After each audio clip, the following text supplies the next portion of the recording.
Good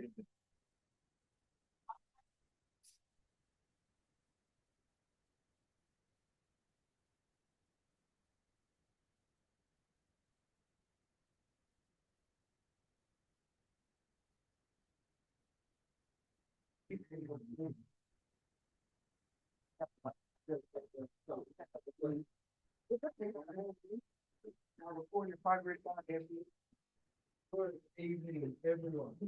We're going to start off with some comments from coach, and then we'll go to questions in the room. We do have a mic if you have a question. Excited to play another game here at home.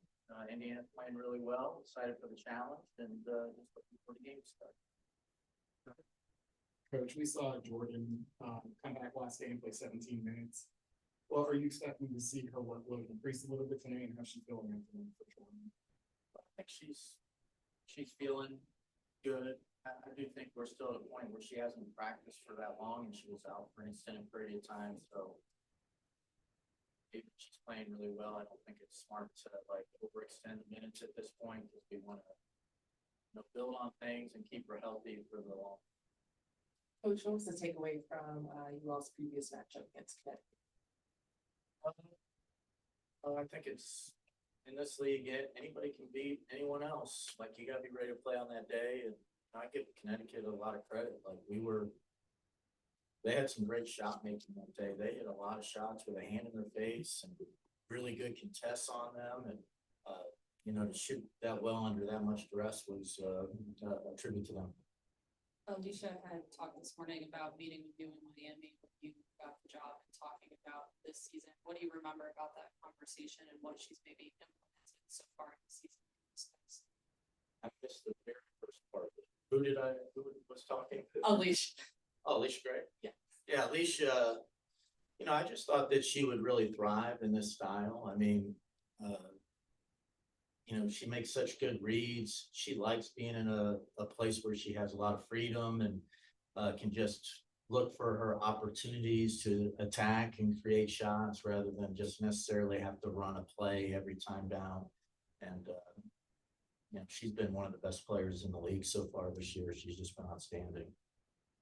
Coach, what was one of the biggest things that you all worked on in a small break? Well, we worked on a few things. One, our offensive spacing, it started to get a little constricted. We got to stretch people out and create more space for people. And then really on the flip side, defensively, we're letting, we're taking away shooters, but we can't let people get to the rim as much as they've gotten to the rim on us. So we've been trying to, and Indiana's first in paint points. So couldn't pick a better team to try and, make some adjustments and try to get better at that area. Coach, in Jordan's absence, you mentioned Brian having a lot of workload on top of her shoulders. With Jordan back, maybe what pressure does that take off of Brian? Well, I think Rye, when she, had to play extended minutes at point guard for us, she did well. And as time went on, she just got better and better at it. Her last game at point guard, she was 33 points in Seattle and led us, to a 17-point second half comeback.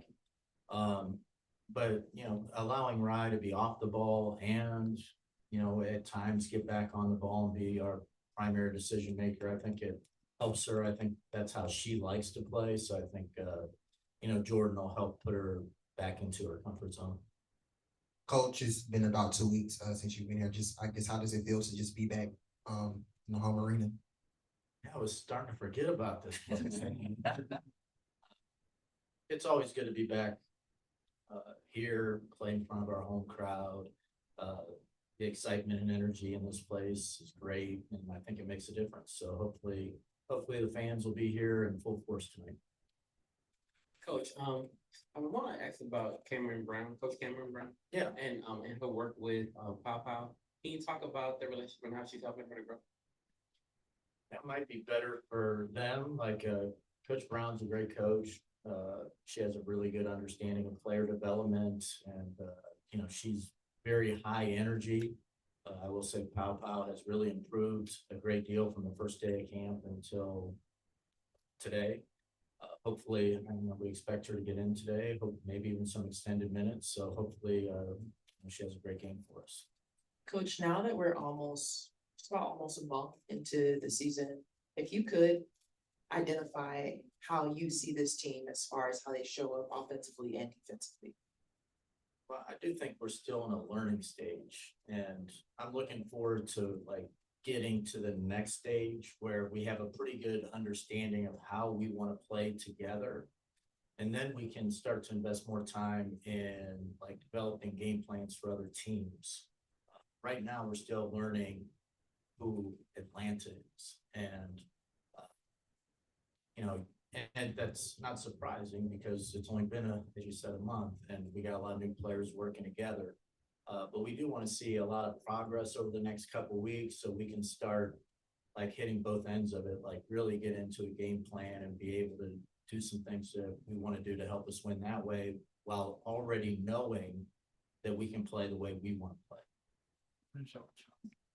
If I can follow up on that, and it also bleeds into the early question about Jordan with her being out, and how limiting is that as you try to escape and move past this learning stage.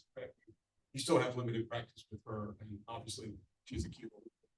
Yeah, I think almost all the teams are dealing with this in some sort. A key player goes out, and then you have to incorporate them into what's going, and it always kind of changes the flow a little bit and takes a couple games to really, find the rhythm with new lineups and new roles, that type of thing. It's just added, I think, when it's a new system with new players, I think it just adds another layer of complexity to it, rather than you're missing somebody, but you've been running the same system for 3 or 4 years. You can kind of slide people back in and everything kind of goes back to normal. I think when it's a kind of a new team and a new system, there's a little bit more of a transition whenever you have to shift positioning or change the minutes for people. Thank you, guys. Thank you.